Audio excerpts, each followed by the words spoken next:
Hey, my gators, welcome back to the Single Mom versus the Fixer-Upper. I am a woman who started over after 18-year marriage, and I am now single, and I'm living in a town and a state where I have no family. I bought a fixer-upper, and I've been working on it for over a year, almost a year and a half, and things have happened. The last person that was here that did my flooring did not cut out my vents. Sometimes we have to figure things out. I'm glad I have so many tools. Like, literally, you would think that my garage belonged to a man. Okay. So I just got through in my congestion, not feeling good, been moving stuff around all in the living room, and got finished cutting out one of the last holes because he did not cut out none of my vents. Good thing he did pencil them in so I can find them. One of them I couldn't, but this is one, and this is what you're going to see it in the thumbnail.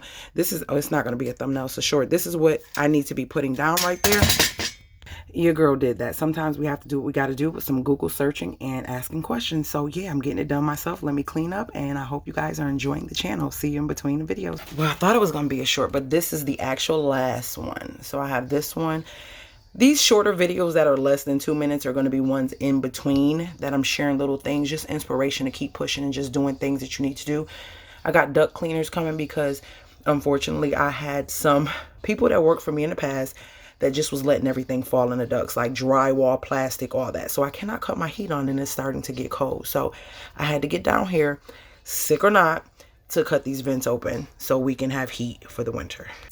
Talk to me in the comments. I talk back. Later, gators.